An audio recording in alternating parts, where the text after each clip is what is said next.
L'animus et l'anima dans les contes de fées de Marie-Louise von Franz. Marie-Louise von Franz a choisi comme nourriture de son analyse l'entremêlement des anthropologies constitutives de contes dont les narratifs ne nous sont pas vraiment connus. Mais pour une meilleure compréhension, j'ai fait quelques digressions en m'écartant volontairement des narratifs choisis par l'auteur pour me pencher sur les fameux contes de Blanche-Neige et du Petit Chaperon Rouge dont les histoires nous sont beaucoup plus familières. Et quels que soient les contes, ils fonctionnent tous suivant une architecture à plusieurs niveaux de signification. Prenez les paraboles du Christ, elles fonctionnent de la même manière. Il y a un signifiant pour le bon sens et l'intuition, puis d'autres signifiants pour l'intellect et la raison. Les contes, comme les paraboles, contiennent des données cathartiques, c'est-à-dire émancipatrices en ce sens qu'elles nous permettent, à travers des modèles idiosyncrasiques et phénotypiques, c'est-à-dire relatifs au caractère, de trouver les solutions à nos difficultés. Dans la plupart des contes, le cercle familial n'est jamais complet, page 16. Il y manque une figure, soit celle du père, soit celle de la mère, et parfois les deux sont absents. Ce déséquilibre déclenche le narratif qui va susciter la reconstitution du cercle familial. Ainsi, les personnages en fonction dans le conte vont être soumis à des conflits et des luttes intérieures qui sont les conséquences de la perte de l'unité. Mais ces conflits et ces luttes intérieures qui produisent des chaos émotionnels vont devenir autant d'appui d'élévation et d'émancipation. Page 29. Le conte est alors en phase de signification. Il joue le rôle de donneur de sens en transférant dans le lecteur les champs du possible. Le mal peut être vaincu même s'il reviendra sous une forme ou une autre. Page 30. En somme, le conte est une arène de lutte intérieure où se dévoilent des phases psychologiques importantes. Parmi ces phases que l'auteur nomme fonctions psychiques, page 14, il existe l'animus et l'anima. La première est la figure intérieure masculine chez la femme et la seconde la fonction intérieure féminine chez l'homme. En général, nous dit l'auteur, l'animus de la femme se développe à partir de l'expérience qu'elle a de son père personnel, qui sera l'enveloppe réussie ou non de l'archétype du père, c'est-à-dire du modèle par excellence. Page 17. Cette expérience façonne son attitude envers les hommes et bâtit en elle-même sa masculinité intérieure, ce qui lui permet de se voir plus objectivement. Page 31. Parce qu'elle s'est accaparée l'objectivité masculine. Cette objectivité masculine la détache de ses opinions et lui permet de prendre de la distance avec sa nature sensible. Page 56.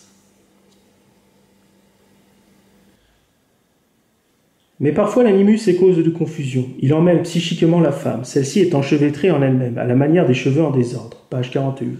Il n'est donc pas étonnant que la gorgone méduse, ici, incarne cet état psychique déréglé. En effet, sa tête est un nid d'intrigue, à l'image des serpents qui s'entremêlent sur sa tête et qui font office de chevelure. Si les cheveux sont un signifiant émotionnel, par extension les poils du corps sont un écho de la nature animale, une image de la fourrure qui couvrait nos très lointains ancêtres. Page 26. Ainsi, le peigne qui remet les cheveux en ordre devient symbole de la réorganisation mentale. Page 58. Mais le peigne est forcément associé au miroir, avec lequel la femme entretient son orgueil narcissique qui lui permet de dominer instinctivement l'homme. Le miroir de la reine dans l'histoire de Blanche-Neige est l'instrument du vis-à-vis avec soi-même. C'est le symbole de la réflexion intérieure. En réalité, la reine ne parle pas à une quelconque divinité qui apparaît dans son miroir. La reine, en se regardant, écoute sa conscience qui l'amène sur le chemin de la vérité, à savoir que Blanche-Neige est encore plus belle qu'elle. Ce qui est intéressant dans ce conte, c'est le fait que la reine prenne l'apparence d'une très vieille femme pour accomplir sa besogne qui consiste à empoisonner Blanche-Neige avec une pomme particulièrement belle à regarder. Cette très vieille femme est un signifiant inconscient. En réalité, la reine est consciente qu'elle vieillit, et pour amoindrir l'angoisse qu'engendre cette pensée, elle décide de tuer l'incarnation de la jeunesse et de la beauté avec une pomme empoisonnée. Notez que cette pomme est la plus belle du panier. Ce conte est un archétype qui a nourri l'expression reine de beauté. De plus, l'animus, dont on a dit qu'il permet à la femme de se voir plus objectivement, il agit également pour compenser l'inertie de celle-ci. Page 63, page 66. Sans développer la complexité de cette fonction psychique expliquée par l'auteur et qui pour ma part s'enferme dans des profondeurs de signification labyrinthique, on peut synthétiser la psyché féminine avec cette loi ou cette inclination qui dit que pour les femmes, l'amour et les relations entre personnes signifient davantage que les questions théoriques. Page 64. Le sociologue Georges Simmel ici et le philosophe Arthur Schopenhauer ici abondent dans ce sens quand ils disent que les femmes se cantonnent aux sentiments qu'elles ont d'elles-mêmes et qu'elles voient le monde sous le degré de l'apparence et non de la réalité. voyant les choses non pas dans leur essentialité, mais dans leur praticité.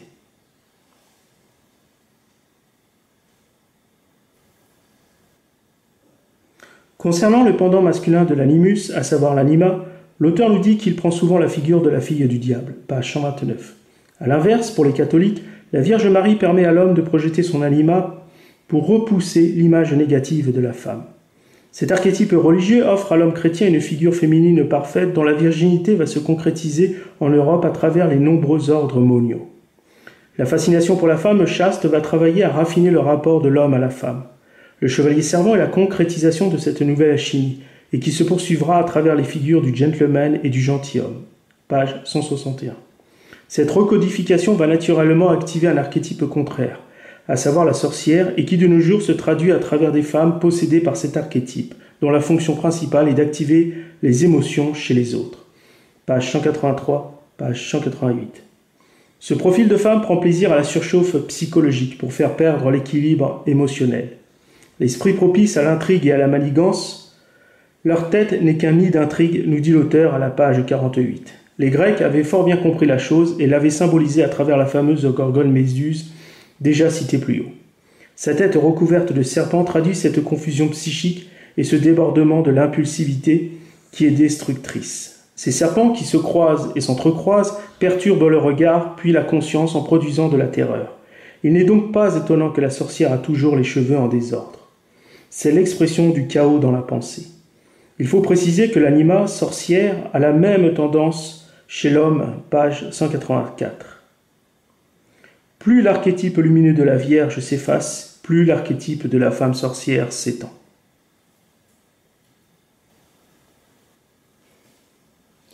Pour rester sur l'archétype de la sorcière, l'auteur relaie la pensée de Carl Gustav Jung qui fait remarquer que chez les primitifs, il était naturel de penser que la psyché se trouve dans le ventre. Page 187. Si l'on revient sur la malheureuse reine dans le conte de Blanche-Neige, on la voit ici, en sorcière, on la voit tremper la fameuse pomme dans un chaudron et ce chaudron est rempli d'une substance mystérieuse. Le chaudron et la pomme sont en relation avec l'estomac et l'intestin, et la reine devenue sorcière entend passer par l'estomac pour fléchir l'esprit de Blanche-Neige. Cette relation ventre-esprit est vieille comme le monde. L'auteur nous informe que chez les Grecs, le centre de la conscience se situait dans le diaphragme, c'est-à-dire la membrane musculo-tendineuse qui sépare le thorax et la cavité abdominale. Le terme schizophrénie vient de diaphragme fêlé, page 187. Dans le petit chaperon rouge, le ventre tient une place importante, d'une part avec les victuailles que la petite fille emporte dans son panier pour sa grand-mère malade, et d'autre part avec le loup qui, ayant une faim de loup, mangea tour à tour la grand-mère et le petit chaperon rouge. Son ventre fut si gros qu'il fut délesté par le chasseur. Il est intéressant de noter que parce que le loup a mangé de la chair humaine, finit par mourir. A l'inverse, la grand-mère se trouva toute ragaillardie d'avoir mangé le gâteau et bu le vin que le petit chaperon rouge lui avait apporté. Le gâteau et le vin sont à mettre en relation avec le pain et le vin de la Sainte Seine, qui sont la chair et le sang du Christ, c'est-à-dire le pain et le vin de la vie. En somme, le ventre est le siège soit de la mort, soit de la vie. Si l'on veut compléter l'analyse, on peut faire remarquer que dans l'histoire de Blanche-Neige, comme dans celle du petit chaperon rouge, le chasseur est une valeur positive. Dans le premier cas, il épargne la demoiselle, désobéissant à la reine qui l'avait envoyée pour la tuer. Et dans le second cas, le chasseur sauve le petit chaperon rouge et sa grand-mère enfermée dans le ventre du loup. Le rôle du chasseur est primordial, malgré qu'il soit un personnage secondaire. En effet, il est l'expression de la justice providentielle. Et en arrière-plan, ses attributs phalliques, que sont ces armes tranchantes, montrent seulement de quelle manière, pour reprendre les mots de l'auteur, l'énergie vitale traverse la conscience collective. En effet, dans le conte du petit chaperon rouge, le chasseur, en ouvrant le ventre du loup pour y sortir la grand-mère et le petit chaperon rouge, opère une sorte d'enfantement. Cette renaissance témoigne de cette énergie vitale en action.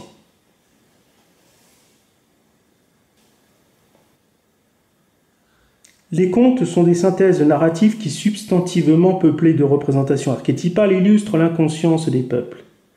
Si l'auteur insiste en fin d'ouvrage sur ce concept psychologique qu'est l'archétype, c'est qu'il représente pour la conscience inconsciente, c'est-à-dire la pensée qui erre et qui a vaguement conscience d'être, un signifiant objectif. L'individu n'est pas forcément conscient de ce repère significatif, mais quand celui-ci entre dans sa sphère de perception, il comprend de quoi il s'agit sans réellement savoir de quoi il s'agit. L'archétype prend sur lui un tout complexe et transfère un tout synthétique, c'est-à-dire compréhensible. Quand l'archétype touche la perception, qu'il féconde l'intuition et parle à l'instinct, c'est alors que jaillit l'émotion de compréhension. Il se produit en nous une vibration intérieure qui soudain constelle en nous cette chose qui était en sommeil. Page 204. Un conte bien compris agit comme un éveil mental. Tous les archétypes résonnent en nous pour extirper des vérités en sommeil et qui, une fois réalisées par la conscience, placent l'esprit dans une clarté spirituelle que certains nomment illumination ou encore révélation. Bien des concepts camouflés dans les archétypes restent à la frontière entre le conscient et l'inconscient. La conscience n'est que partiellement éveillée et n'est pas en mesure d'atteindre la pleine réalisation du concept présent dans l'archétype. Seuls des mots élévateurs ou des expressions ascenseurs peuvent être en mesure de faire basculer l'archétype et son concept du côté de la conscience. À ce moment-là, comme nous le dit l'auteur à la page 205, il se produit un tintement de cloche. La vie intérieure est frappée.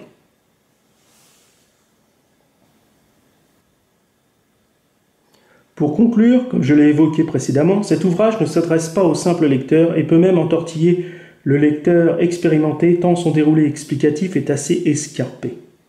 L'auteur Marie-Louise von Franz, qui fut l'une des plus proches collaboratrices de Carl Gustav Jung, propose une analyse surélevée qui, malgré le matériau de base qui pourrait nous faire croire à une décomposition narrative abordable, ne redescend que très rarement à un niveau de compréhension courant. Ces quelques arpents didactiques qui m'ont permis de faire cette fiche de lecture offrent tout de même quelques rouages psychologiques compréhensibles et qui, dans leur logique intestine, font valoir des sens qui, sous la plume de notre auteur, se révèlent particulièrement quintessentiels, voire contorsionnés. Quoi qu'il en soit, à travers cet ouvrage, se dessine peu à peu un portrait de la femme qui, sous bien des aspects, frôle l'impertinence. On retiendra ces quelques tonalités acerbes que l'on retrouve chez Simmel et Schopenhauer, mais avec une dialectique de sens profond beaucoup plus soutenue.